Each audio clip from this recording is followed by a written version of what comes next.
Olá, bom dia. Essa manhã está mais que especial. O Algo a Mais aqui do Jornal do Oeste, sempre trazendo algo a mais para você. Hoje, com a presença ilustre do professor e economista da UniOeste, Peri Francisco Assis Chiquida, para não falar errado, né? E também o ministro de Minas e Energia do governo Geisel. O governo Geisel foi há bastante tempinho, assim, né? 64 a 69, isso? É, né? 74. 74 a 79, 79, desculpa. sim. É que o senhor teve antes na Governo, Petrobras e depois na Petrobras de novo, né? exato. Isso, está me confundindo aqui, desculpa. O senhor, então, ele estava me dizendo que o nome dele é Shikiaki Ueki, né? Não é, as pessoas acabam confundindo, porque o japonês tem algumas pronúncias diferentes. E a gente estava num papo muito gostoso aqui antes de começar a gravação, então, com o ministro de Minas e Energia do governo Geisel, também advogado, e trabalhou aí muito, muito, muito em prol da nossa movimentação. Vocês nem imaginam um pai de quem que ele é, né? A gente vai conversar um pouquinho mais sobre isso. O doutor, posso chamar de doutor, né? Shikiaki Ueki, ele foi um dos pais do Proálcool, né? Sim. E a gente estava conversando a respeito disso aqui, o quão hoje a gente acha que as coisas são tão fáceis, tão práticas, você passa ali, abastece teu carro e sai. E para que isso tudo acontecesse, não foi fácil, não foi tranquilo, teve muita negociação, tiveram alguns percalços bem grandes por aí, inclusive para provar que valia a pena, de repente, investir num combustível que fosse nosso, né? Que fosse brasileiro. Um bom dia para vocês. Obrigada pela participação, pela visita aqui no Jornal do Oeste. Quem vai conduzir essa conversa é o professor Peri, para que a gente possa saber sempre um pouquinho mais, né? Tanto que o programa se chama Algo a Mais por conta disso, que a gente sempre quer saber algo a mais do que os nossos entrevistados podem nos apresentar. Sintam-se à vontade. Tá bem, muito obrigado. Então, Vamos lá, né? Bom dia, boa tarde ou boa noite, depende do momento que vai passar também a gravação É a do vantagem do Congresso. YouTube, né? A hora que a pessoa quiser assistir, ele assiste. Aí dá saudações, exatamente, isso é muito legal, Bruna. Vou seguir o prompt aqui, ministro, Bruna. Aqui também tem o Marcelo, os alunos do programa de doutorado do PGDRA da UniOeste Toledo, né? Então, saudações cordiais aos presentes do 63º Congresso da Sociedade Brasileira de Economia, Administração e Sociologia Rural, SOBER, realizado aqui na Universidade de Passo Fundo, no Rio Grande do Sul amado, né? Saudações cordiais também aos aproximadamente 160 mil moradores do belo município de Toledo, visitado pela primeira vez pelo nosso entrevistado, diga-se de passagem.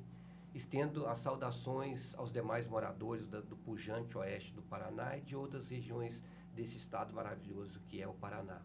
Agradecimentos especiais também ao Jornal do Oeste, especialmente ao seu diretor, né, Dr. Armando Manfroy, e a sua dedicada equipe aqui representada pela Bruna e pelo Marcelo, que gentilmente nos cede esse estúdio aconchegante para esse momento ímpar, né? Estivemos em Passo Fundo na 40ª edição deste congresso em 2002 e retornamos 23 anos depois para discutir o tema central do congresso de 2025, que é de grande relevância para o Brasil e o mundo, que intitula-se Tecnologias, Energias Renováveis e Financiamento Verde no Agronegócio.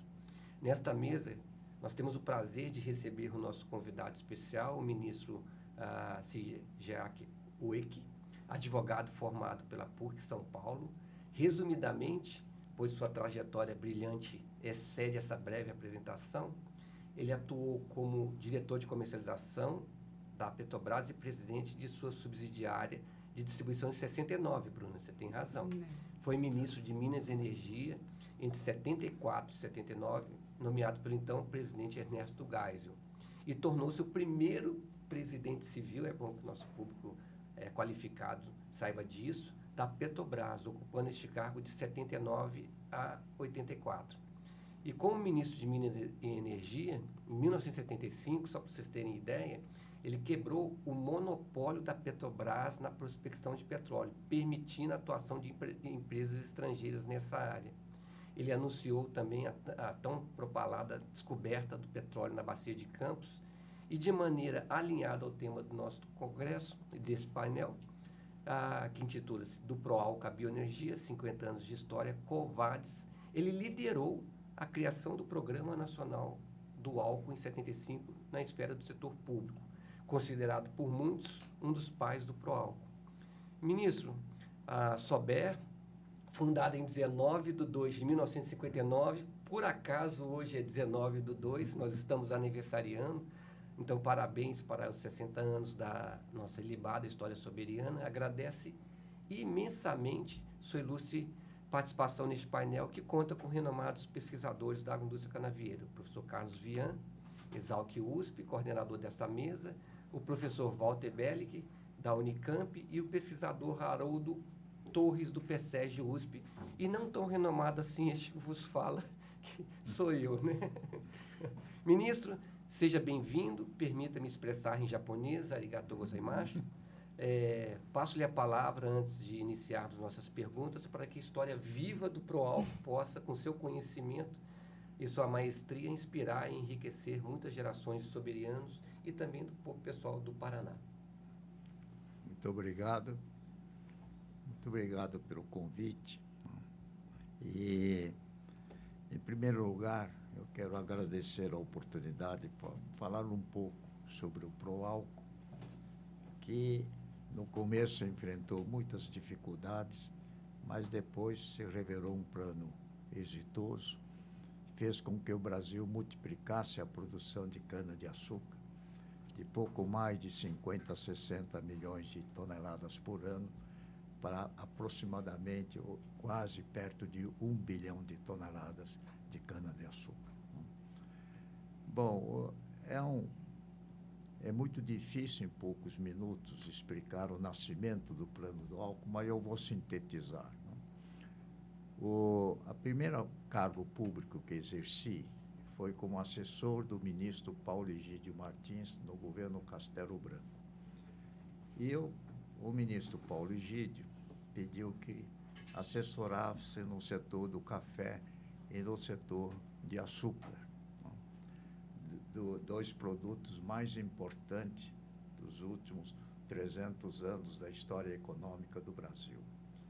E examinando essa matéria de perto, com mais detalhes, eu cheguei à conclusão, e repeti isso várias vezes ao presidente Geisel, que eu acho que a política, né, tanto no setor do café como no setor de cana-de-açúcar, estava equivocada, porque o Brasil, né, com a influência muito grande dos fazendeiros de café e dos usineiros de açúcar, sustentava o preço do café num patamar acima do verdadeiro custo que o Brasil tinha para produzir.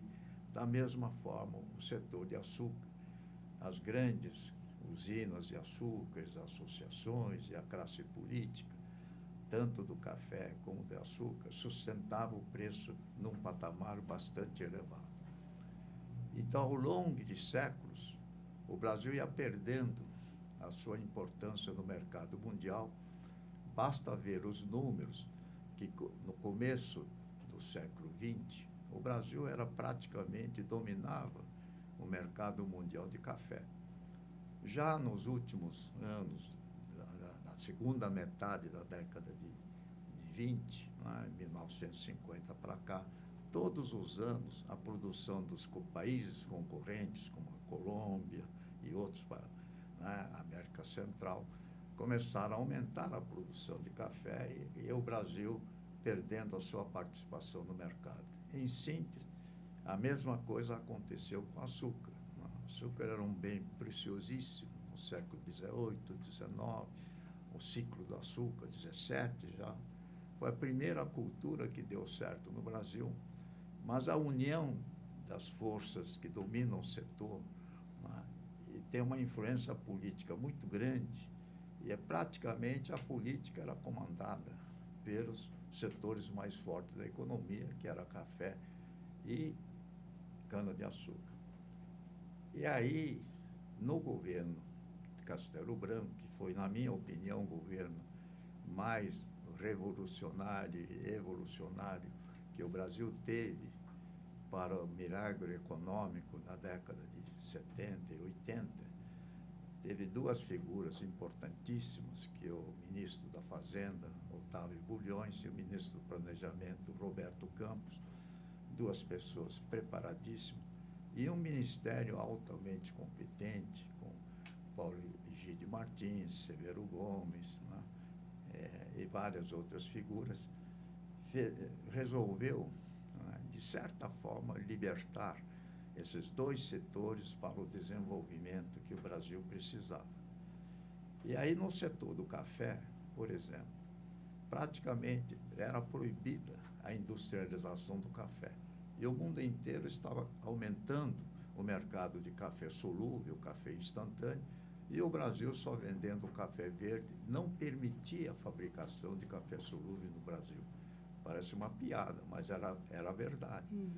E dizia que o café era uma bebida para pessoas da classe média para alta, não era bebida para pessoas de baixa renda, por exemplo.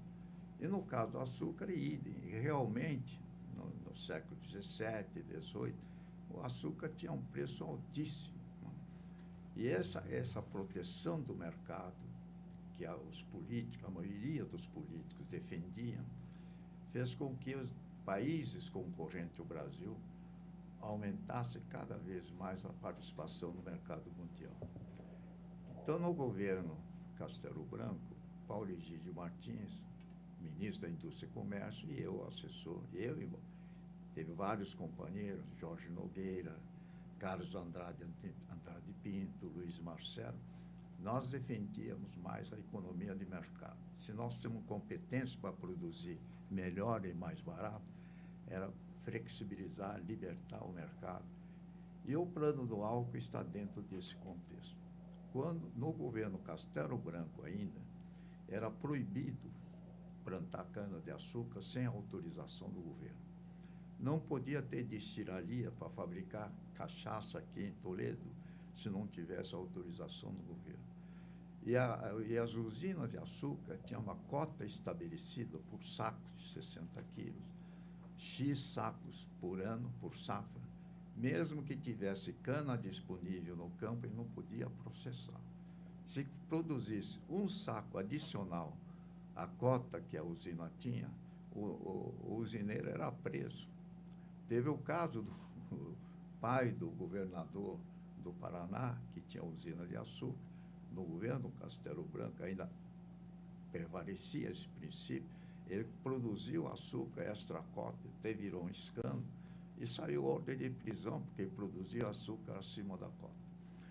E aí, existia em torno do Rio de Janeiro, do IAA, vários escritórios, despachantes, que até para transferir uma destilaria de cachaça, de Bragança Paulista para cidade vizinha, Mairiporã, precisava da autorização do governo. Tamanha era a rigidez da política da produção de cana-de-açúcar e açúcar. E quando se produz açúcar, tem um derivado que é o melaço, que serve para alimentação animal, mas serve também para a produção do álcool. É álcool, né, derivado da produção de açúcar. E esse álcool derivado da produção de açúcar, né, e depois de destilado 2 vezes, na primeira destilação vem com álcool, de porcentagem de água bastante alta, mais ou menos 5 ou 6%, que nós batizamos de álcool hidratado. Isso é resultado da primeira destilação. Para tirar 5, 6% da água, o Brasil importa metanol, mistura e redestila de novo, ou então num destilador altamente eficiente, com vácuo quase perto de zero, né, tirar os 5, 6% de água para fazer o chamado álcool anidro para mistura carburante. E aí, nessa ocasião, né, nós propusemos no governo Castelo Branco que nós misturássemos, né, esse álcool anidro na gasolina. Esse foi o primeiro passo para o plano do álcool. Ainda não tinha o plano, eu estou falando de 1965, 66, 10 anos antes do plano do álcool.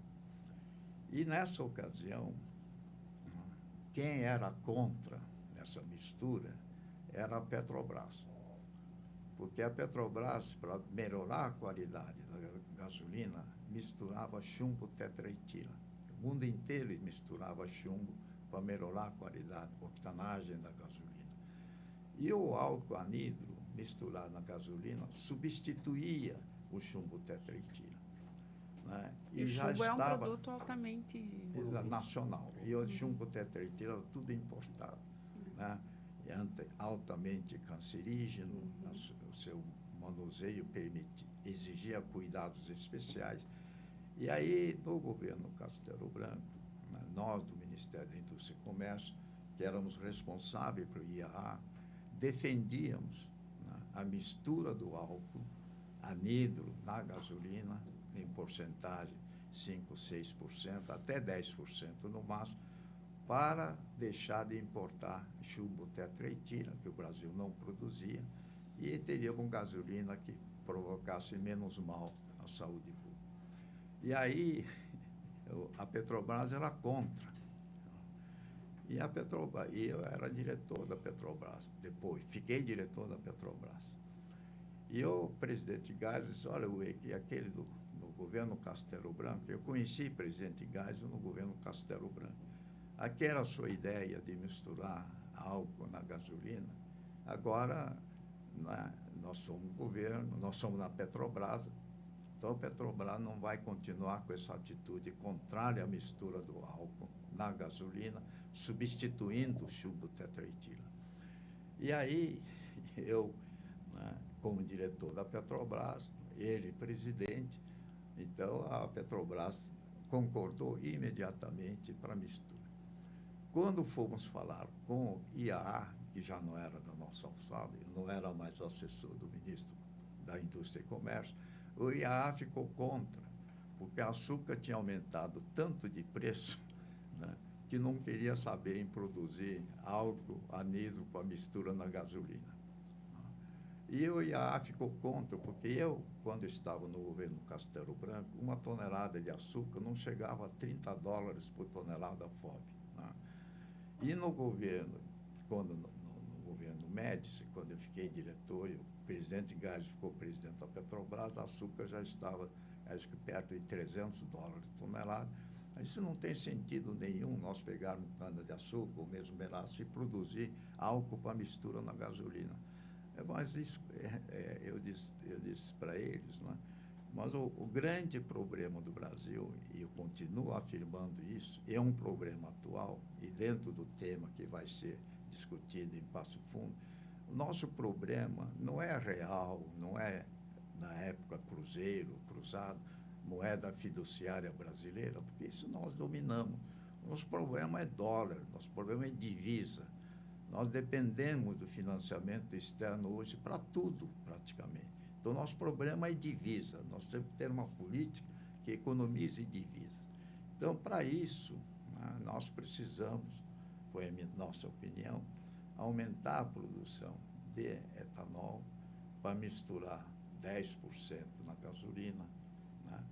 E, ao mesmo tempo, se for produzirmos mais etanol, porque o preço do açúcar está lá embaixo, compensa produzir etanol, usarmos etanol como combustível no carro, 100% etanol. E aí a indústria automobilística, principalmente a Volkswagen, entendendo a situação da crise, lançou o primeiro carro, um Fusca, que andava com 100% do etanol, com 5%, 6% de água, sem nenhum problema. Esse foi o primeiro lançamento de carro nacional. Demais fabricantes seguiram o exemplo da Fusca, né, da Volkswagen, e criou-se o mercado de etanol no Brasil. Isso bem antes do plano do álcool ainda. Né? Bom, agora, quando veio a grande crise, a primeira crise, né, e aí preciso ser dito, foi na pergunta anterior, o comentário, eu cheguei como diretor comercial, eu fui diretor comercial e financeiro, eu usei 2 chapéus no governo Médici. Eu cheguei a comprar petróleo abaixo de $1 o barril. Os vendedores desesperados, né, caíam de joelho na minha frente para vender o petróleo. Então, nós éramos em situação confortável. Mas, no 10º aniversário da OPEP, né, em 1970, os países produtores se uniram e aumentaram muito o que chamam de royalty ou government take, e o preço do petróleo subiu uns 30%, foi para $1,50 e pouco. E aí, pensamos que ia estabilizar nesse patamar, mas não aconteceu. Logo depois, em 15 de agosto de 1971, o presidente Nixon, né, os Estados Unidos, com uma grande crise, enfrentando a guerra do Vietnã, né, gastando bilhões e bilhões de dólares na guerra, pedia dinheiro emprestado para o mundo todo, principalmente da Alemanha, do Japão, países credores.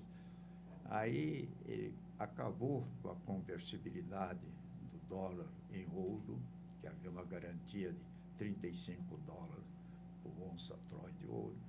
Ele tirou essa garantia e o dólar passou a ser exclusivamente um papel moeda fiduciária, né, sem lastro, sem garantia.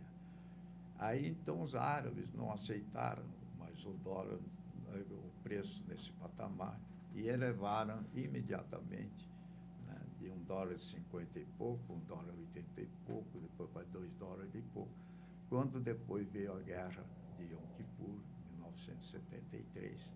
Né? E aí, então, multiplicou-se o preço, aí o professor Peri acabou de dizer, o preço do petróleo subiu 4 vezes numa pancada só. Aí, só para ter uma ideia, quando eu comprava um navio petroleiro, 300 mil toneladas de petróleo, né, um carregamento de petróleo, era diretor comercial e financeiro, a ordem de pagamento para o fornecedor era uma transferência de mais ou menos $2.500.000, porque transportava 2 milhões de barris. Quando em 1974, 73, 74, veio a segunda crise do petróleo, aí o preço do petróleo já era $12 o preço oficial e $17 no mercado livre. Felizmente, o Brasil não comprou nenhum barril no mercado livre, sempre comprou no preço oficial, $12. Mas um navio, esse que eu pagava 3 anos antes, $2.500.000 por navio, carregamento, eu tinha que pagar $24 milhões pelo mesmo carregamento. Foi um choque, um impacto, né, tremendo para a nossa economia. Aí terminava o governo Médici. E o presidente Geisel tinha me convidado para ser ministro da Indústria e Comércio. Se você sempre fala em comércio, você gosta de comércio, e você vai ser meu ministro da Indústria e Comércio. E estava definido isso. Quando o preço do petróleo aumentou nesse patamar, ele me chamou e disse, olha, ministro da Indústria e Comércio, é relativamente fácil encontrar alguém no Brasil para ser. Mas ministro de Minas e Energia, eu não tenho ninguém a não ser você. E esse é o setor que eu não posso falhar. Ele foi superintendente da refinaria de Cubatão, representou o Exército no Conselho Nacional de Petróleo, longo período, foi presidente da Petrobras e disse, esse setor eu não posso fracassar. Eu não tenho ninguém a não ser você, você vai ser ministro das Minas e Energia. Eu aceitei, claro, ordem se cumpre. Bom, e aí ele falou, nessa ocasião ele me falou, o que você vem me falando há quase 10 anos, né, sobre o álcool, sobre o café e sobre o açúcar, o que você está falando, eu considero uma coisa correta. Então, nós tivemos problema convencer a Petrobras numa época, depois você não conseguiu antes convencer IAA, agora você tem 2 chapéus, você tem faca e queijo, então depende de você. Então, felizmente, eu tive um presidente que confiou em mim, e aí eu chamei primeiro as pessoas, sempre tomei por princípio, chamei os homens do setor. Pois, olha, nós vamos pensar em álcool combustível, né, e quero saber o investimento necessário para produzir Porque nós, da área do petróleo, nós sempre discutimos o investimento necessário por qualquer produção, né? Campo offshore do mar, ou onshore, quiser. Temos que ver viabilidade econômica, você não vai produzir petróleo a qualquer custo, tem que estar dentro de um certo parâmetro. Aí a primeira explicação que ouvimos do setor, aí eu tive bons amigos, Lamartine Navarro foi meu amigo até ele falecer, né?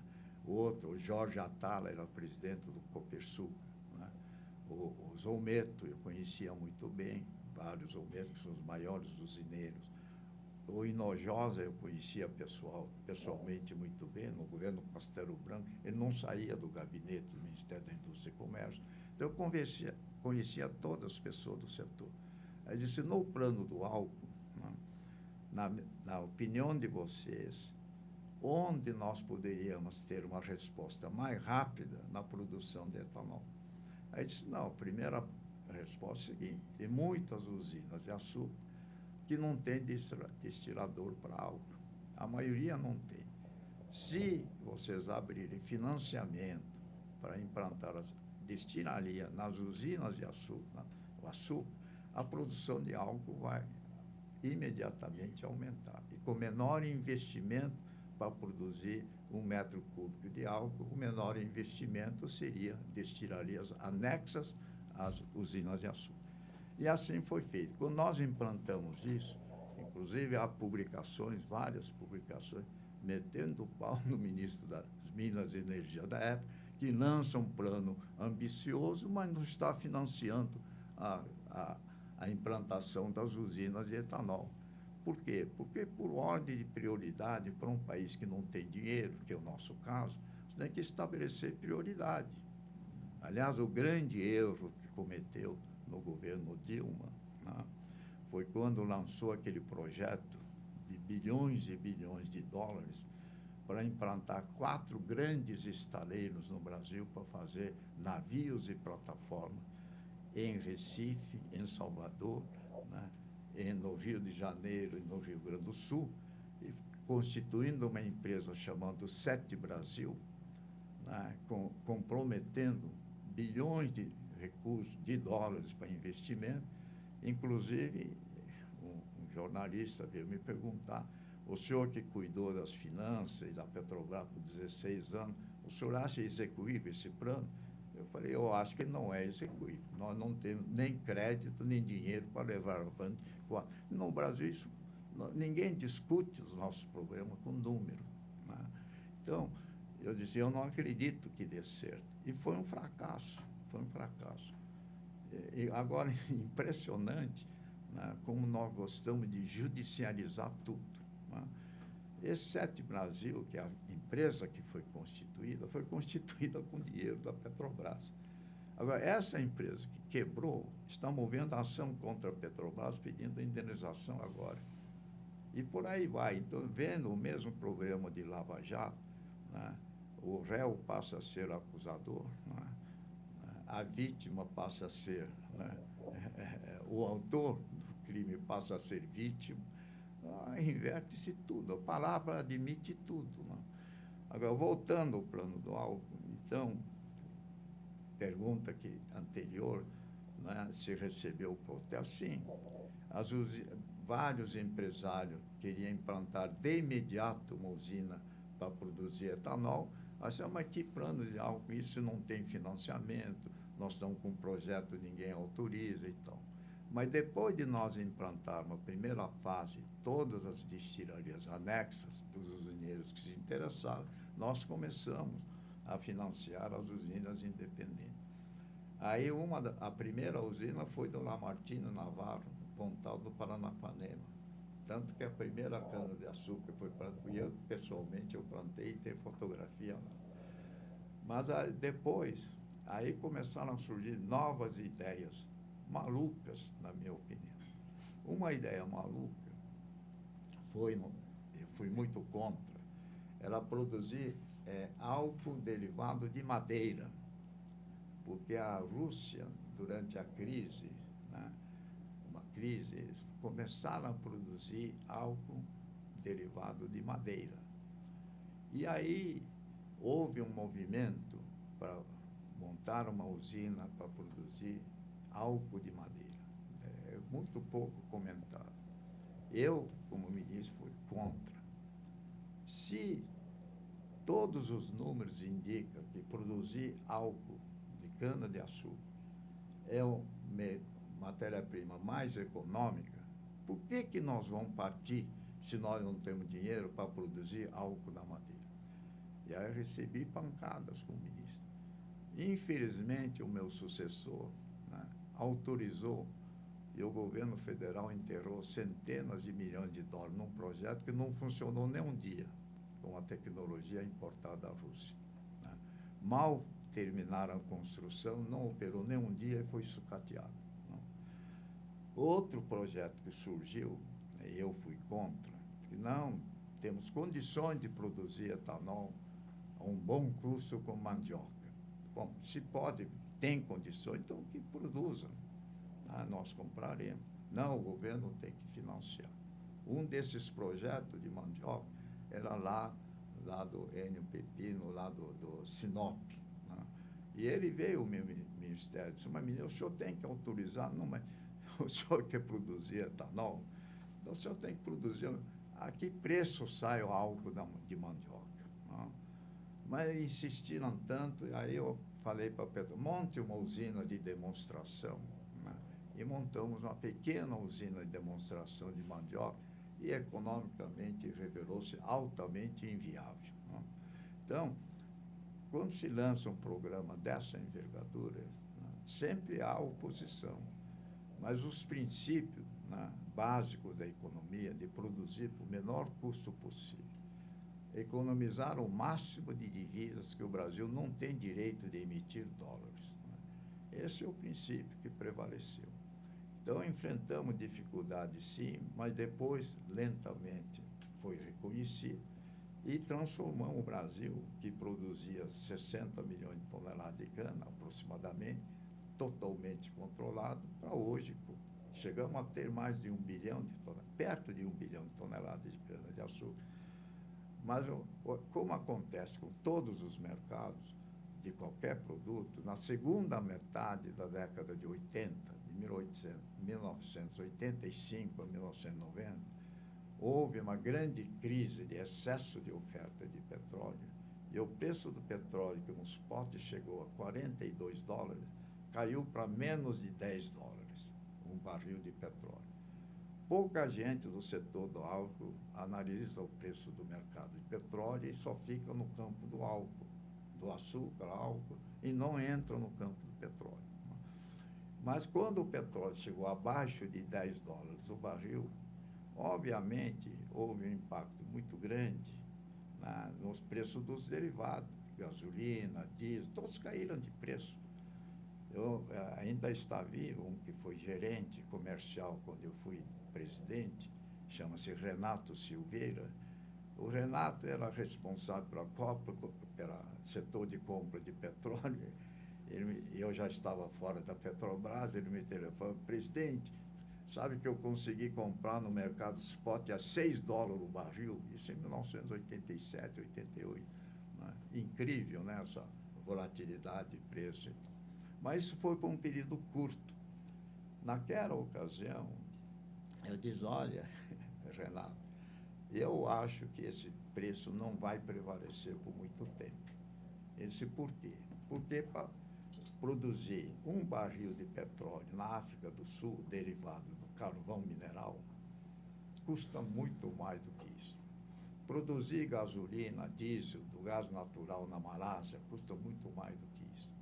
Produzir petróleo e depois gasolina e diesel nas areias bituminosas do Canadá, custa mais do que 5 vezes esse preço. Então, esse preço não vai prevalecer, vai voltar ao preço que era antes, porque o patamar de custo internacional já está bem acima dos $6 está vendendo por desespero.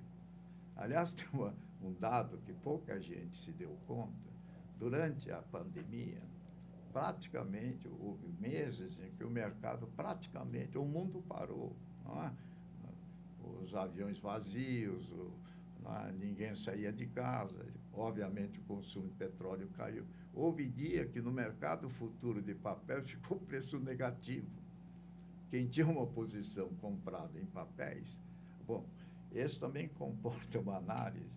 Quando eu fui diretor comercial da Petrobras, e mesmo presidente, depois mais tarde, não tinha mercado futuro de petróleo. E o mercado de petróleo era controlado por grandes empresas de petróleo. Esso, Chevron, British Petroleum, etc. E eles não aceitavam mercado livre, mercado de papéis de petróleo, mercado futuro de petróleo. Eu me lembro, eu era presidente, já saí fora da Petrobras, nós constituímos uma empresa de consultoria em Washington, né? E tinha uma publicação semanal sobre o petróleo, chamada Petroleum Intelligence Weekly, que ainda tem hoje. Nós vendemos para McGraw-Hill, nos Estados Unidos. E esse mercado futuro começou a nascer mais ou menos na segunda crise do petróleo, quando eu era presidente. E na reunião com as grandes empresas de petróleo, eu comentaram o seguinte: só os especuladores, só os que pensam em finanças, né, só que pensam em dinheiro e tal no mercado, que atuam nesse setor. Nenhuma empresa séria deve atuar nesse mercado futuro de petróleo. E era tônica em 1980. 5 anos depois, todas essas empresas estavam atuando no mercado futuro, até hoje. E no mercado futuro, a operação diária, o mercado mundial de petróleo por dia, o consumo, a produção e consumo é 100 milhões de barris. Mas o mercado futuro é mais ou menos de 1 bilhão ou acima de 1 bilhão de barris por dia. Aí, quando veio a pandemia, tinha tanta gente com a posição comprada que tinha que desfazer correndo. Então, houve tanta oferta que o preço ficou negativo até. Mas, claro, não é porque o mercado futuro fica negativo, que o mercado físico, você vai receber petróleo de graça, ou quem tem petróleo para vender, paga para o comprador. Né? Isso é só no mercado de papel, mas refletiu imediatamente. Então, eu acho que esse quadro de álcool, das dificuldades iniciais e tudo, enfrentamos durante um bom período, né? Porém, aos poucos foi se assentando e tal, e conseguimos fazer com que superasse todas essas oposições que surgiram. Aliás, o professor disse que eu estava alongando, porque eu tenho um pouco de, acho que de baiano, porque quando eu começo a falar, não paro. Então, por favor, professor, a segunda pergunta. Que isso, ministro. Eu tenho só 10 perguntas aqui. E um tempo exíguo, mas algumas já foram respondidas. Sim. E nós tivemos uma aula aqui. A primeira já está respondida, só para o pessoal fazer uma analogia, né? Quando foi criado o Proálcool, o preço do barril subiu de 3 para 12, mais ou menos, né? Aproximadamente, quadruplicou. Então, seria como se hoje o preço do barril de petróleo fosse para $300. Você imagina? De imediato. Né? De imediato. Da noite para o dia, guerra do Dia do Perdão lá entre Israel e alguns países árabes, o preço subiu e tudo parou, né? Você imagina quadruplicando hoje. Então, já foi respondido perfeitamente. A outra pergunta seria sobre exatamente a pressão do lançamento do Proálcool por conta do petróleo e também respondido com maestria com a questão das destilarias anexas. Já foi respondido, né, tranquilamente. Essa aqui, aí, ministro, eu pediria mais, assim, porque eu estaria na terceira pergunta, né? Isso é muito importante, que foi feito pelo Dr. Walter Bellick. Então, do ponto de vista político, o IAA, aí só lembrando que IAA é Instituto do Açúcar e do Álcool, né? Para o pessoal que não conhece. Hoje extinto, né? Foi extinto no governo Collor. Era representado pelos interesses nordestinos e do norte fluminense, e o presidente era exatamente o Hino Jorge de Campos, né? Do Rio de Janeiro, que sempre estava no Ministério da Indústria e Comércio. E o Proálcool atendia as demandas diante da obsolescência das usinas, perfeitamente. No entanto, o programa dá uma virada em 78, quando se passa a financiar destilarias autônomas no Centro-Sul. e as pessoas migram para o Centro-Sul e o grande porta-voz passa a ser exatamente o nosso colega, o seu colega, especialmente o saudoso Lamartine Navarro. Nesse mesmo período, o presidente Geisel passa a sofrer pressões da linha dura dos militares, né, com apoio de parte do empresariado abrigado na Fiesp, sendo que Lamartine é o representante desses interesses. Então, sinteticamente, ministro, como foi a virada do Proálcool em 78, né? Ele foi reflexo dessa coordenação política que o senhor estava como ministro? Não, eu acho não tinha nada a ver com a política, nada dessa política que nós costumamos dizer da esquerda, direita, ou da política, vamos dizer, eleitoral. Nós não tivemos nenhuma preocupação de conquistar voto popular. Nenhum de nós éramos candidatos a coisa nenhuma. Aliás, quando eu saí da Petrobras, eu recebi uma comissão de 2 sindicatos, não dos patrões, mas dos empregados, queria que eu me lançasse candidato a deputado federal, né? E que, depois de lançar candidatura por qualquer partido, que eu podia pegar avião e passear e não voltar, porque eles me elegeriam com os postos de gasolina distribuídos no estado de São Paulo. Era relativamente fácil. E se Deus me livre, eu pago para não ser deputado, né? E recusei. Não tivemos nenhuma preocupação de natureza política. Só tivemos preocupação de resolver o problema, que era um problema gigantesco, né? Então, essa preocupação, professor Pires, nós nunca tivemos, nunca teve ligação com a linha dura, ou do centro, da extrema esquerda, nada disso. Até vou dizer uma coisa, tenho vários amigos do lado da esquerda. Eu era da esquerda, eu fui do Partido Democrata Cristão e do Partido Socialista Brasileiro. Eu fui da juventude, ninguém é perfeito neste mundo, eu fui da juventude socialista. Que novidade isso. Pois é, se você ver os meus artigos no jornal acadêmico, são todos da esquerda. Mas depois eu evoluí, né? No mundo dos negócios, eu participei de pequenos empreendimentos, nós montamos fábrica de produtos elétricos, lanternas de mão, né, pilhas, e lâmpadas de tudo quanto é tipo. As primeiras lâmpadas dos aviões da Embraer, nós que fabricamos. Então, a minha atuação no setor da empresa me fez cair na realidade. E eu viajei muito. Aliás, a orientação que eu recebi do meu avô era viajar, porque ele foi instrutor da Marinha no Japão e ele conheceu vários países como marinheiro. Então, ele dizia que a melhor maneira de se educar é viajando. Mas então não tive nenhuma preocupação. Mas eu quero aproveitar o gancho, porque houve uma ocasião, o primeiro campo offshore de petróleo do Brasil chama-se Campo de Guaricema, em Sergipe. Foi descoberto o primeiro poço de petróleo offshore, no mar, e o teste revelou-se um bom poço, reservatório não muito grande, mas o diretor de exploração e produção, né, um geólogo, apresentou uma proposta à diretoria dizendo que, como o preço do petróleo ainda estava abaixo de $3 e o custo de produção era acima de $4, que ele recomendava não investir para a produção de petróleo no Campo de Guaricema. Esse era o relatório. E quem escreveu esse relatório ficou diretor todo-poderoso da Petrobras, chamado Guilherme Estrela. Ele ficou quase 8 anos diretor lá no governo da dona Dilma. Ele passou. É o único diretor que não foi envolvido no Lava Jato. Um grande técnico, amigo meu.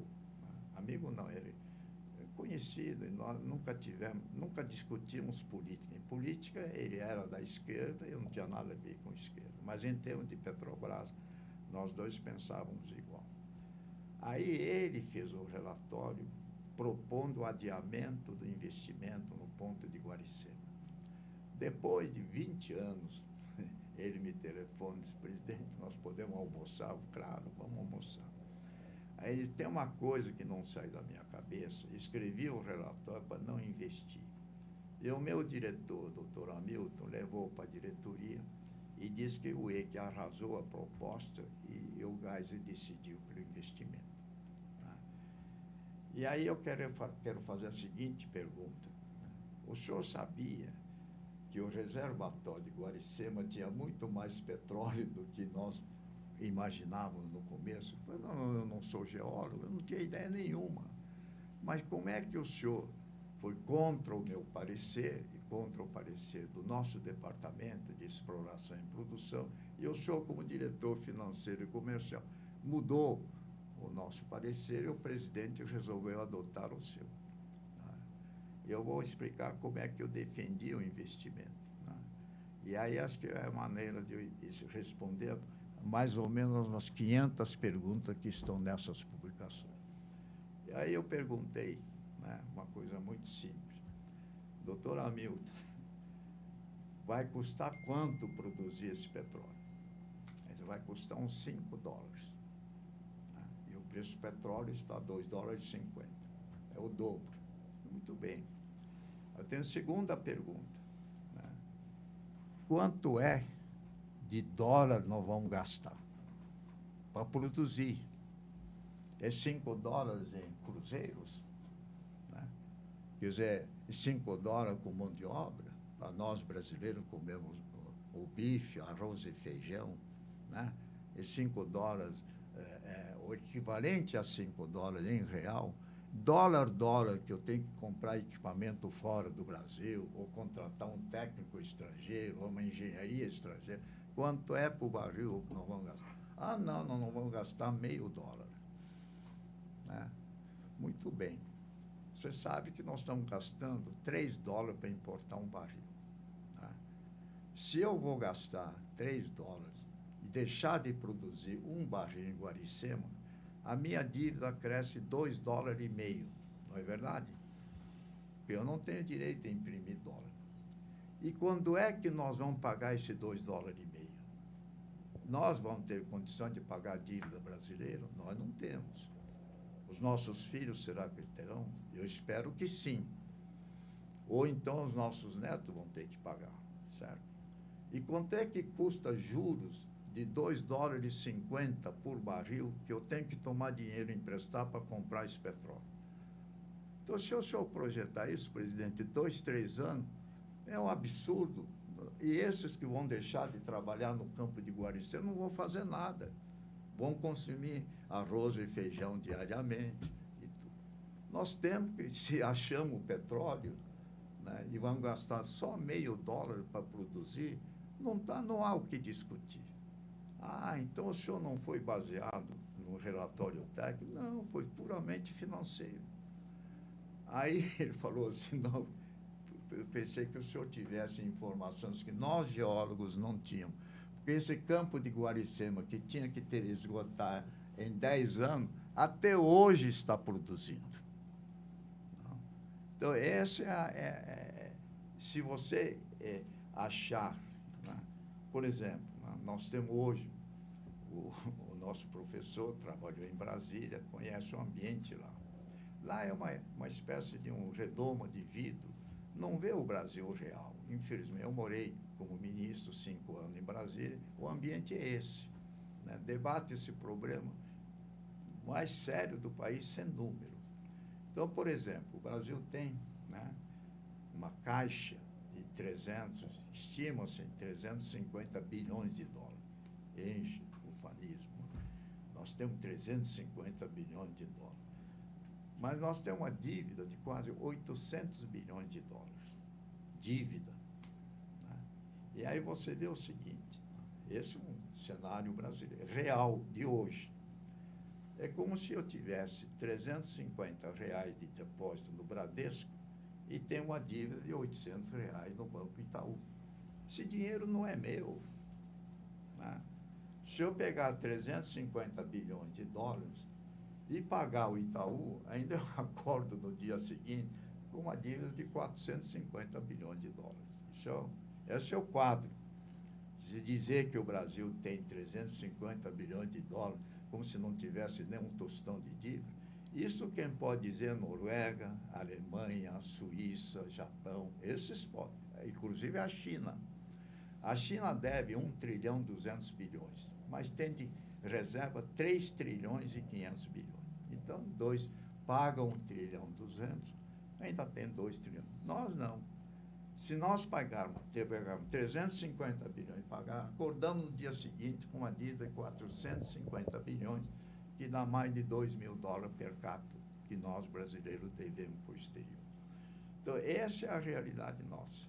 Né? E, no entanto, os jornais, normalmente, não digo o Jornal do Oeste, em média, eles dizem o seguinte, né? Nós recebemos de juros sobre esses 350 bilhões que tem, muito menos de 3, 4%, porque está quase disponível. Tá? E pagamos de juros 7, 8% em dólar. E em real, nós estamos pagando mais de 10% em cima da dívida que nós temos, em real. Então, cada ano, este ano só, em um ano, a nossa dívida total do governo subiu 8% do PIB. Cada vez mais nós estamos nos endividando como país, como um todo, né? E ainda ficamos fazendo o programa de mais crédito, mais financiamento, mais gastos, etc. Nós estamos a caminho de um precipício, né? Então, mais do que evidente. Ministro, muito Diga. boa essa sua colocação, e até a gente costuma falar nos circuitos acadêmicos, também fora da academia, né, que não fazendo apologia, nada de mencionar Deus em vão, né? Mas a nossa nota está escrito lá, Deus seja louvado, né? Mas o certo seria colocar seja o que Deus quiser, né? Porque realmente é incrível. Não pode rir, né? Porque todo mundo do jeito que está, né? Ministro, Ministro, é isso mesmo. É verdade. A gente porque, acompanha, aqui na redação eu tenho conversado muito com as jornalistas, a gente acompanha semanalmente os boletins econômicos, né? E os boletins econômicos saem de dentro do Banco Central. Certo. E todas as semanas os valores são superiores. Isso. Nunca é menos, nunca está estável. A inflação começou o ano com 4,9, já chegou em 5,6 essa segunda-feira, as perspectivas. Então, eu falo, como é que nós vamos terminar? O senhor falou, estamos à beira de um precipício. Eu acho que a gente está se equilibrando para não cair já, né? Mas, tem duas perguntas aqui, ministro. A evolução tecnológica no setor sucroenergético foi essencial para o sucesso do Proálcool e concomitante. A gente está vendo a parte agrícola, né, e industrial, no campo das usinas, né? E como foi o processo de adaptação da indústria automobilística para veículos movidos a álcool? Por quê? É igual o ministro colocou. Quando o Proálcool estava no início, algumas pessoas que estão nos ouvindo, vendo, eles vão ver que tinha até uma brincadeira. Compre um carro a álcool e um dia você empurrará o carro a álcool.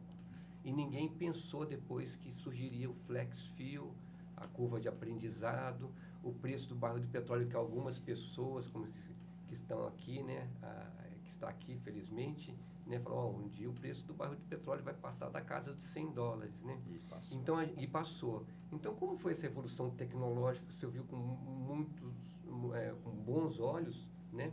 E que veio do pessoal do campo, né? Inclusive, o próprio presidente Luiz Inácio Lula da Silva, ele falou, né, que os usineiros eram heróis, mudando um posicionamento. Mas, de qualquer forma, independente dessa questão aí, de herói ou não, a gente teve uma evolução tecnológica no setor sucroenergético. E como que foi esse processo de adaptação da indústria automobilística? Porque nós chegamos a uma situação de que hoje o consumidor decide. Muito bem. É uma boa pergunta, importante, né, e atual. O desenvolvimento tecnológico, tanto no campo da agricultura, como na indústria, em todo, houve uma evolução muito grande, aumentou muito a produtividade, né? E vai continuar aumentando. Hoje já se fala em etanol de segunda geração, o bagaço de cana, né? Estão produzindo álcool com um custo um pouco mais alto, do os resíduos, nós estamos produzindo biometano, né? Obviamente, nada vai... E depois, hoje, agora, né, é um dado bastante importante, eu defendia isso já naquela época, que vai chegar a hora que vai compensar produzir álcool do milho no Brasil. E já chegou. Então, as usinas que estão tendo bom lucro são as usinas que produzem álcool com cana-de-açúcar. E quando não tem cana-de-açúcar, estão produzindo álcool com etanol. Quer dizer, usam a mesma instalação industrial. Então, tudo isso responde à sua primeira parte da tecnologia. Graças a Deus, nós temos bons profissionais no setor, centros de pesquisa, acadêmicos e toda a estrutura, Luiz de Queiroz, a própria escola aqui de Toledo. Então, isso vai... a tecnologia vai melhorar, agora com inteligência artificial vai ajudar muito mais, a agricultura de precisão e vai por aí. Agora, tem um debate muito sério dentro dessa conferência, que é essa fase de transição energética, renovável, etc. E já tem gente dizendo que acabou a era do combustível fóssil, né? Não é mais época para carvão mineral, nem para petróleo, né? Você lê isso diariamente. Isso é uma colocação muito irreal, né? Irreal. Vou dar os números, eu gosto de discutir os assuntos com números. Se hoje nós pegarmos toda a produção agrícola do mundo inteiro, tudo que se produz, não na fase final do consumo, já processado, você agrega valores, transporte, logística, indústria, tudo, mas na fonte de produção, e somar tudo, né? Produção agrícola, café, açúcar, pesca, animais, né? Ave, gado, toda a produção mineral do mundo, toda, ouro, prata, minério de ferro, cobre, tudo, lítio, soma tudo, não chega a 60% do valor do petróleo. Né? O valor total do petróleo, né? Aliás, vale a pena comentar, principalmente os que estão fazendo curso e doutorado, na década de 30, quando houve a grande depressão de 29 e 30, muitos acadêmicos começaram a discutir, afinal, como é que funciona a economia e como é que nós enfrentamos uma crise tão profunda, mundial, só porque tivemos uma pequena crise bancária e, com isso, então, uma reação em cadeia e provocou um prejuízo imenso para toda a economia do mundo e provocou a grande guerra a Segunda Guerra Mundial, com 60 milhões de vítimas. Aí tem um economista, né, o nome dele é Leon Tief, né, que ganhou o prêmio Nobel, inclusive, com esse trabalho. Ele fez a matriz da economia norte-americana. Os professores aqui, o senhor tem conhecimento dessa matriz? Sim, Leon Tief, matriz insumo-produto, pois é. modelos contábeis de equilíbrio geral. Pega o matriz energética do Leon Tief e você pega o setor de energia. De energia, na base, pesa mais ou menos 10% do PIB mundial. Né? O PIB mundial hoje é um pouco mais de 100 trilhões de dólares. O setor de energia, petróleo, gás e todos os renováveis, é da ordem de 10% dos 110 trilhões de dólares. Né? É fácil, o Brasil tem uma economia, um PIB da ordem de 2,2 trilhões de dólares. O faturamento da Petrobras é 100 milhões de dólares, né? Aliás, 100 bilhões de dólares. 2 trilhões, 5% dá 100 milhões, dá 600, não, é muito mais. Dá quanto? Em dólar, em real, é 12 trilhões. O faturamento da Petrobras é 600 milhões, mais ou menos. Né? Mas 10% é energia. Mas é base, impacta produto final. Tem tudo isso que nós temos aqui, tem petróleo, não é? Ou gás natural. Tá? Então, substituir, né, o petróleo e gás natural e carvão mineral com energia eólica, solar, né? Outras fontes energéticas. O Brasil ainda consome muito carvão vegetal, consome muito madeira como fonte de energia, lenha. Eu não digo que seja impossível, mas o custo é muito mais alto do que o petróleo. É o caso, por exemplo, do biodiesel. Eu, inclusive, escrevi para a revista de engenharia de São Paulo vários artigos dizendo que produzir biodiesel com óleo já descartável, que a indústria de alimentos usa óleo vegetal e depois de usar, joga fora. Em vez de jogar, fazer o biodiesel, ok. Né? Mas pegar o óleo de soja, por exemplo, né? Comestível e fazer biodiesel, eu acho um crime, porque um litro de óleo de soja custa quase 2,5 vezes um litro do diesel do petróleo. Por que eu vou usar um produto? Se eu consigo vender para o exterior 1 litro de diesel, 1 litro de óleo de soja, e consigo comprar no mercado mundial 2 litros de diesel, por que eu não faço? Nós somos um país devedor e pobre, vamos vender óleo de soja e comprar diesel pela metade do preço. Não é? Por que forçar? É para defender, para diminuir o aquecimento global. O Brasil tem mix de energia mais limpo do mundo. Não é? Por que nós temos que limpar mais do que os suíços, mais do que alemão, francês e tal, as nossas custas, como um país devedor, comprometendo os nossos filhos, o futuro dos nossos filhos e netos, gastando mais do que o necessário? Não tem lógica nenhuma. Se eu fosse ministro hoje, aceitaria a mistura do biodiesel baseado no produto que é descartável, né? Assim como você recupera o óleo lubrificante, perfeito. E se essa recuperação desse óleo chega a custar um pouco mais do que o diesel, e a Petrobras comprar desses para que não jogue no rio ou no mar, eu acho um subsídio válido.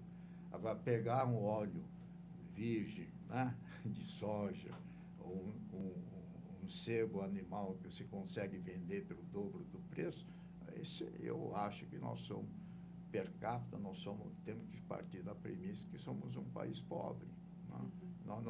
É a mesma coisa com etanol. Misturar até 10% etanol, como eu comentei antes, substitui o chumbo tetraetila e tal, e não exige uma reforma da gasolina com consumo, autofagia energética para aumentar a octanagem. Então, misturar 10% com anidro, pronto. No centro de pesquisa da Petrobras, nós fizemos várias experiências na minha época.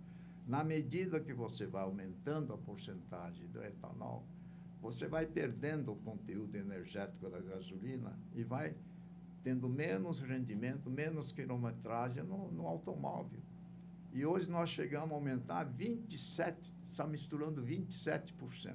E chega ao absurdo, no ano que há uma frustração de safra, de produção, e não tem suficiente para misturar, o Brasil importa etanol dos Estados Unidos para misturar 27%. Em Manaus, por exemplo, em Porto Alegre, que não produz 1 litro de etanol. Nós estamos perdendo uma fortuna com essa mistura. Não deve ser obrigatória. A mistura tem que ter um certo limite. Depois que inventaram, né, o Bosch, a injeção com carro flex, né, eu acho que o futuro, e se fala também no Brasil, e vai ser o tema dessa reunião de Passo Fundo, né, transição energética e coisa verde. O Brasil gosta de adjetivo, né? O advérbio. Assim, hidrogênio verde. Né? Aí, então, pode custar 3 vezes ou 10 vezes o preço do petróleo, vão produzir hidrogênio verde. O governo já tem, o BNDES tem um orçamento para financiar 40 bilhões de reais para produzir hidrogênio verde. Quem é que vai comprar esse hidrogênio verde? vai obrigar a nós consumirmos hidrogênio. Quanto é que vai custar 1 quilo de hidrogênio verde? Eu vi uma estimativa, achei um absurdo. Né? Estão falando de R$7, R$8 o quilo de hidrogênio verde. Agora, pegar energia elétrica, que já é uma melhor forma de energia, que tem energia elétrica, e pegar essa energia elétrica e fazer hidrogênio verde, eu acho que nós temos que debater os problemas nacionais baseado em número, em custo, né? E procurar o menor custo possível para ter o menor custo de transporte, o menor custo de alimentos e por aí. Ministro, o presidente fez agora um comentário horrível. Aliás, hoje tem o sindicato da indústria, das distribuidoras estão criticando. Porque ele falou o seguinte, ele nunca deveria dizer isso, que Petrobras vende gasolina a R$3 e pouco e na bomba está vendendo a R$6 e pouco. Na primeira página hoje dos principais jornais de São Paulo, diz, não, só de imposto é R$2 e pouco. E onde é que está indo esses R$2 e pouco? Nós estamos inventando 500 bolsas no Brasil, tudo quanto é bolsa. Bolsa Família, bolsa para os estudantes que não frequentam. Né? Aqueles que frequentam não vão ganhar bolsa. Né? Os que não frequentam vão ter R$300 per capita. De repente, 90% dos estudantes brasileiros não vão frequentar mais para ganhar bolsa. Metade para você gastar com Pix na hora que você quiser. E a outra metade quando você terminar o curso. Nós precisamos fazer uma apologia do trabalho, não uma apologia do consumo. Agora, para melhorar a economia, estou querendo fazer crédito consignado, comprometendo no setor privado, os FGTS, entrar na folha de pagamento. Duque de Caxias falando de dever acima de tudo. Não é dever dinheiro que ele fala, dever como obrigação, como patriota acima de tudo. Mas nós seguimos a regra do Caxias tomando dinheiro emprestado. É triste. O Brasil tem tudo para ser um... Eu sou um brasileiro frustrado. Quando eu fui ministro, o Brasil crescendo a 10%, 12%. Projetei o Brasil no ano 2000. Nós teríamos um PIB per capita igual da Itália, Espanha, pelo menos. Temos todas as condições para superar os países meridionais da Europa, países latinos da Europa. Eu nunca pensei que nós vamos ficar com o PIB abaixo da Coreia do Sul. A minha visita à Coreia do Sul, o nosso PIB era 3 vezes acima da Coreia. Quando eu chefiei missão para Pequim, o nosso PIB era 5 vezes acima dos chineses. Hoje nós estamos 50% abaixo dos chineses. Tem um número final que eu quero comentar, parece, se souber, né, que é importante, porque é um setor que deu certo, que é a agricultura, todos eles, né, nós temos que reconhecer a contribuição deles. Né? Mas o Brasil, nos últimos 30 anos, né, vou dar o número, o professor Ives Gandra Martins, o ex-vice-governador da Amazônia, publicou uma síntese dos números do Brasil. Aliás, isso daí eu acho que a universidade aqui deve ter, se não tiver, eu tenho lá em São Paulo, eu mando. Tem um quadro lá que eu pensei que ia ter uma repercussão nacional, seria motivo de comentário nacional. Não vi nenhum comentário até hoje. Esse número é o seguinte: em 30 últimos anos, o mundo cresceu todo, país desenvolvido, subdesenvolvido, em termos de PIB, 350%. Nos últimos 30 anos, 350%. Os países em desenvolvimento, similares ao Brasil, Coreia do Sul, África do Sul, Índia, China, esses países considerados o terceiro mundo, cresceram 550%. Sabe quanto o Brasil cresceu? Só 150%. O Brasil é, entre países em desenvolvimento, o que menos cresceu no mundo. Agora, você vê em Toledo, é um cenário completamente diferente. Provavelmente, o Toledo cresceu mais do que 550%. Mais do que a média dos países semelhantes. Muito mais do que 350% dos países, do mundo inteiro. Mas o resto do Brasil... Eu acho que deve ter município hoje no Brasil que vive 100% com a transferência, né, federal e estadual para manter toda aquela estrutura sem produzir nada. Né? E aí, então, os que pagam imposto vão ter que pagar o dobro. Na reforma tributária, estão falando de 28% IVA, que vai ser o IVA mais alto do mundo. E a prova... N provas de que quando você eleva o imposto a um nível insuportável, começa um processo de sonegação para sobreviver e cai a arrecadação. Eu acho que nós estamos... ano passado a economia cresceu muito bem, foi o ano que mais vendeu veículo, né? Muito bem. Mas tudo comprometido com crédito, tudo com consumo, não com a produção. Então, nós estamos realmente a souber aí. Eu espero que o professor Peri lá faça os nossos amigos lá despertar e vão sonhar com um Brasil desenvolvido, não um Brasil mendigando pelo mundo. Esta semana eu vi hoje, no jornal de hoje, né, eu tenho por hábito acordar muito cedo e ler os principais jornais do mundo.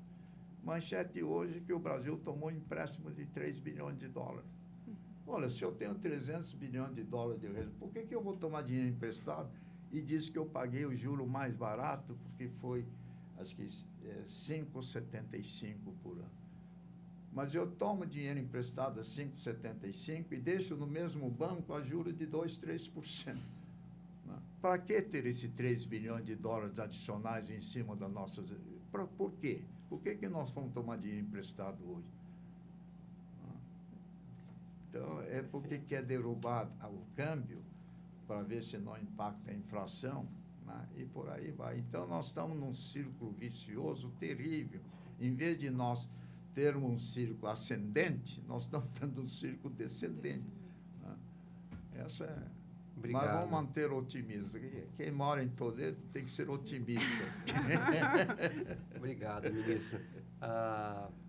Essa pergunta, exatamente o que o senhor falou, fechou sem eu fazer a pergunta, né? Que é o tema do Congresso e essa mensagem que o senhor deixa para os nossos profissionais, né?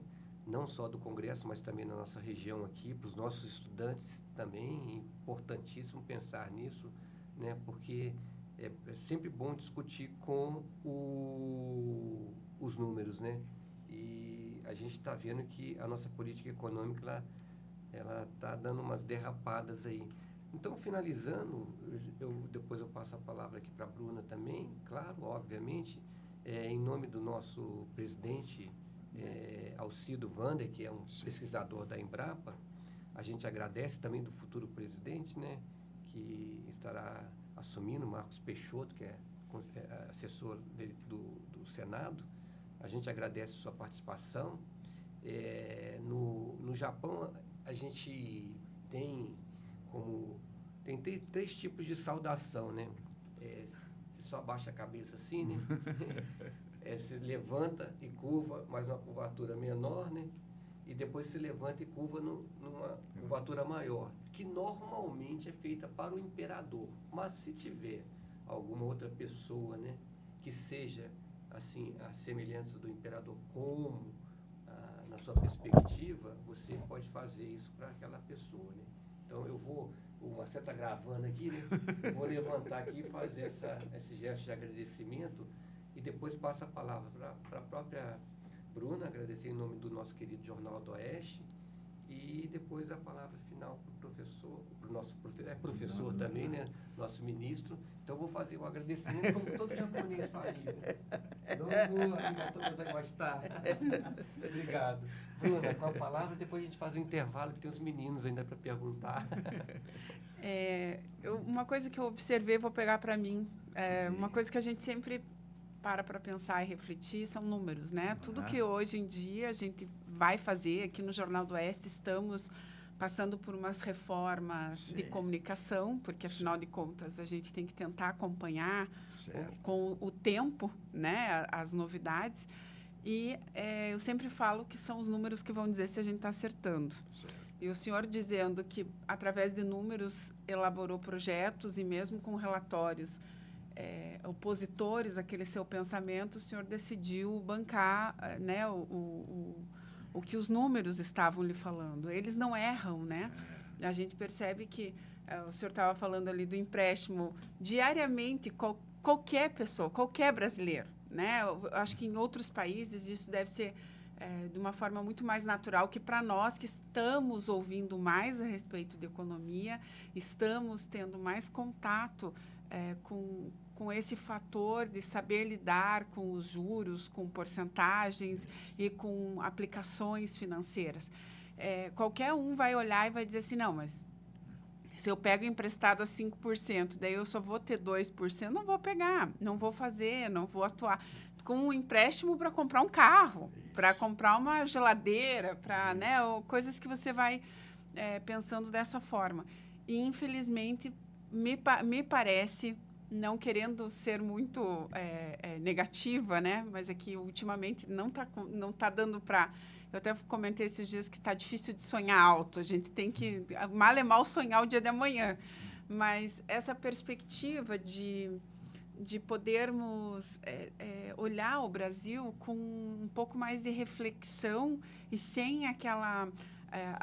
aceitando as apologias que vêm de fora ou o que as pessoas falam que o Brasil tem que ser. Está faltando confiança do Brasil, né? Está faltando uma confiança de que o Brasil pode muito mais. Ontem eu estava ouvindo uma entrevista do antigo ministro da Agricultura e ele dizendo que nós, no Brasil, temos apenas 8% da nossa terra, do nosso país inteiro, plantado ou produzindo carne, insumos ou algo nesse sentido. Quando uma França, por exemplo, tem 45% das suas terras. Outros países da Europa chegam a ter 70% das suas terras. E daí o Brasil tem que ser o pulmão do mundo, o Brasil não pode olhar para frente, o Brasil tem que sempre absorver essas coisas que são impostas de fora. Por quê? Porque deve, porque tem uma dívida muito grande, porque acaba tendo que dizer amém para o que se é necessário. Falta esse olhar econômico para algo além, né? E os números falam muito. Foi muito bom poder ouvi-lo falar, porque, como o professor Peri falou, o senhor é a história viva de um começo de desenvolvimento olhando para um futuro positivo, né? Eu vejo que não só apenas os números que a Minas Energia poderiam produzir, o álcool poderia produzir, mas estava, sim, olhando para um futuro mais adequado para o brasileiro, uma perspectiva diferencial, que o brasileiro poderia ter novos olhares para novos investimentos a partir daquilo ali, que antes era proibido, ou que antes era não podia nem pensar numa coisa dessa, ou não chegava a esses usineiros, aos plantadores de cana, por exemplo, uma solução como essa. Então, acho que falta um pouco no Brasil esse olhar de antigamente, que foi dado pelo senhor e pelos teus assessores e demais ministros daquela geração, daquela época. Olhar que a gente precisa... A gente tem potencial, tem número e tem que peitar, né? Um pouco de coragem, talvez. Eu concordo plenamente com suas observações, é que realmente nós precisamos, né? Bom, primeiro, dentro do seu comentário, concordo, como eu disse, concordo plenamente. Nós nunca podemos perder o otimismo, né?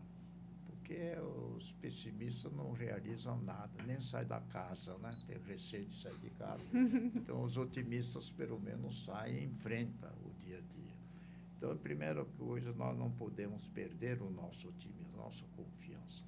Em segundo lugar, eu ando pelo mundo, né, pela necessidade, e o que eu observo? Né?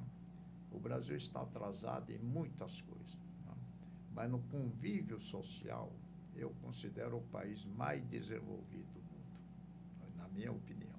E vou dizer, eu sou uma minoria, sou filho de imigrantes japoneses, né? O professor já é quarta ou quinta geração tem um antepassado japonês. Não? Eu tenho meu filho casado com a segunda geração de italianos. Eu tenho netos, né? Italiano, japonês, mas são brasileiros.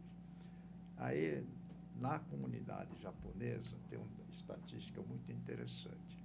Eu sou da primeira geração. Meu pai veio como imigrante, eu sou da primeira.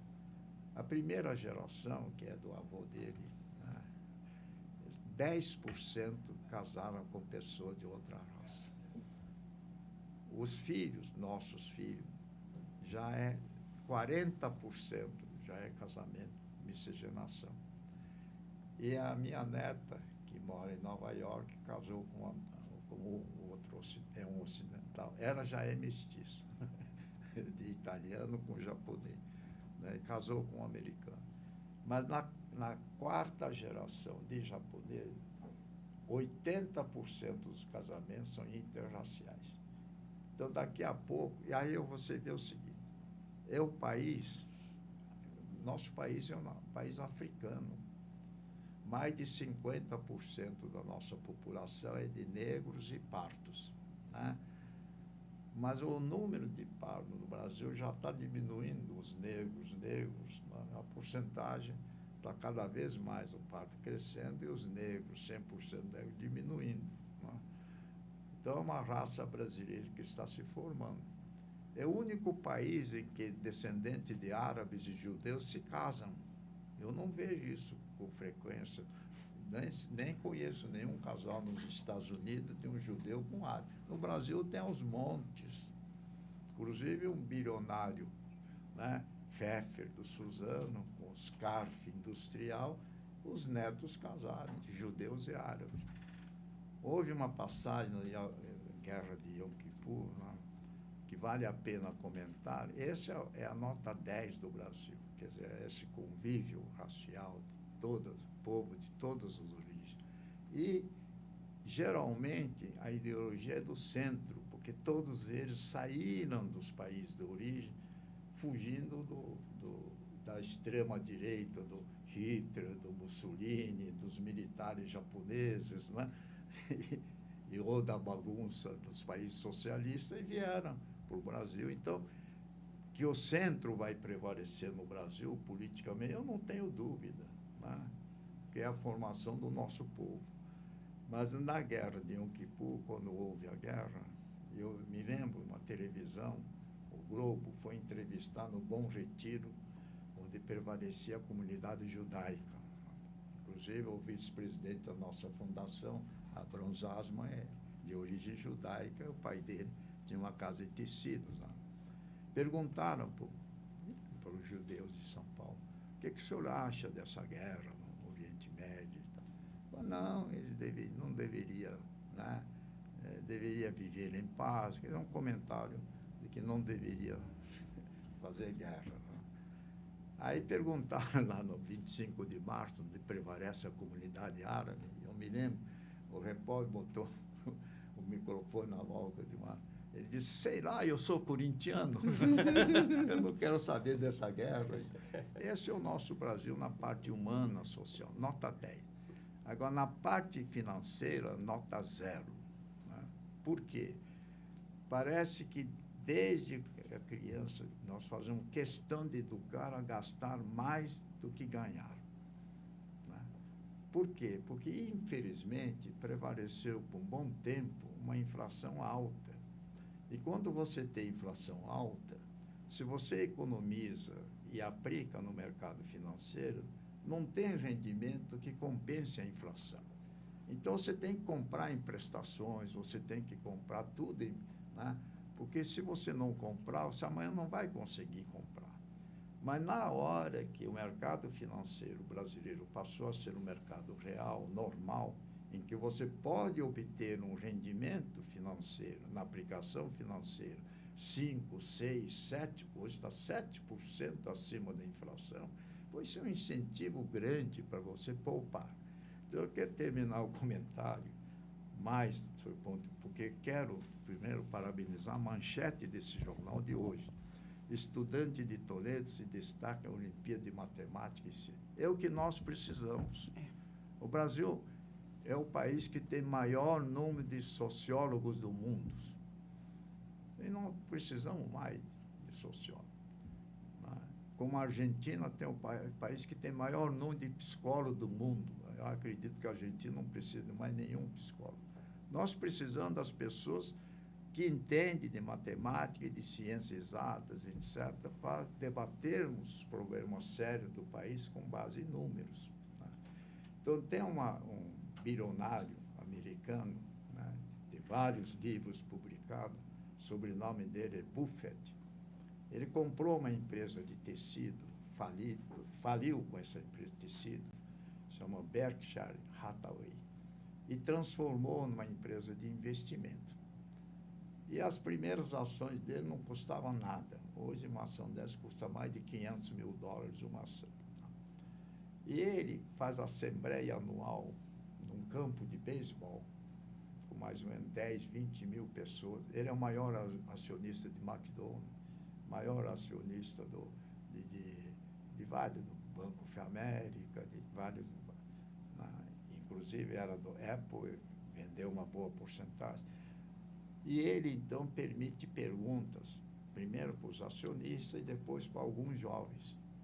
E um jovem de uns 16 anos, 15, 16 anos, perguntou, vou terminar com esse comentário, perguntou ao presidente, ele está com 90 anos, que conselho ele daria, para investir, porque ele está com 16 anos, e ganhou de presente uma ação do pai e valorizou muito, e que ele estava muito feliz com a aplicação que o pai dele fez em nome dele, e queria o conselho dele. Então, ele diz o seguinte: em primeiro lugar, na sua idade,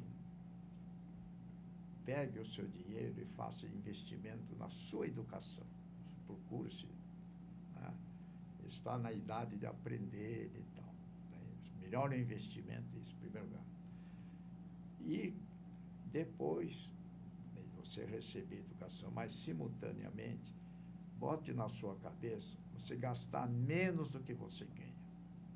Se você ganha X, até mesada do seu pai ou sua mãe, gaste menos do que você ganha. Nem que seja 1%, você economize, você poupe. Depois, quando você começar a trabalhar, você, sem dormir, trabalhe para juntar $100 mil. O dinheiro do Brasil hoje seria 600. Trabalhe para juntar $100 mil. Na hora que você juntar $100 mil, a sua cabeça passa de socialista para capitalista. Você vai querer que esses $100 mil traga rendimento para você. Aí você vai aplicar uma parte em ações, outra parte em renda fixa, ou você compra ouro, ou compra dólar, compra peso argentino. O peso argentino valorizou 30% este ano. Bom, essa foi... Aí ele diz o seguinte: você está numa idade, parece um garoto bem... Você vai conviver com amigos. Faça amigos que tenham bom hábito financeiro, que gaste menos do que ganha, mesmo que seja mesada, gasta menos. Se você fizer amizade com gente que gasta mais do que ganha o salário ou mesada, você vai, então, aderir a um grupo que vão ser devedores a vida inteira. E aí você, como é bem, certamente você vai fazer amizade com o sexo oposto. Se você fizer amizade que tem mau hábito financeiro, meu filho, você está perdido. Seu futuro acabou aí. Então, procure alguém que tenha o mesmo hábito financeiro e faça a sua cabeça funcionar como capitalista. Aí eu vou dar outro para terminar. É o seguinte: eu acabei de ler um livro de história muito interessante, que deu uma síntese da história da humanidade. Do tempo de Jesus Cristo, ano zero, até 1700 e pouco, eu não tinha ideia. O mundo evoluiu somente 30% no campo da arte, da ciência, da arquitetura. Só 30% em 18 séculos. Isso significa, cada século, 1,5%. Por quê? Porque não havia capitalismo. não havia corporações de capitais. Né? E a contabilidade surgiu no século XVI, né? Inventado por um padre, né? Matemático. Né? E com a contabilidade começaram a surgir os controles contábeis, né? E ao mesmo tempo surgiu o capitalismo.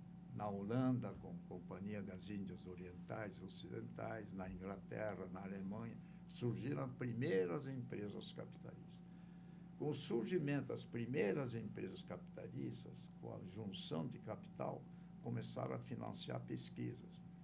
E coisa que Portugal e Espanha não fizeram, e os dois impérios que dominaram o mundo durante 2 séculos, afundaram, passaram a ser países devedores, e os países que adotaram o capitalismo ficaram países credores, Espanha e Portugal ficaram devedores, e Holanda, né, a Inglaterra, a Alemanha evoluíram, e aí a economia cresceu 100% em 100 anos.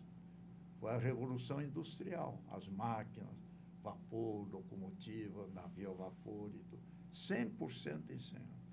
Aí, de 1850 para cá, sabe quanto cresceu? 900%.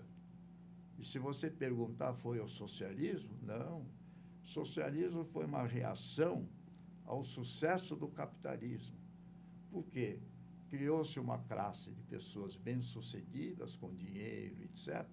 E, claro, a maioria não tinha essa situação, então criou-se a ideologia socialista, que floresceu no século passado, a partir da Revolução Soviética de 1917. Agora, esse eixo que se formou, né, o Roberto, né, Roma, Berlim e Tóquio, não foi na guerra de 39, na Segunda Guerra, não é nada. Começou em 1936, a união de 3 países industrializados, no começo, que era Alemanha, Itália e Japão, mas não tinha colônias os 3 países. Não tinha colônia que Portugal, Espanha tinha, Inglaterra tinha, Holanda tinha, por aí, né? França tinha. Então, eles fizeram a aliança contra o socialismo. Não era uma aliança para provocar uma guerra mundial, mas por que provocaram a guerra?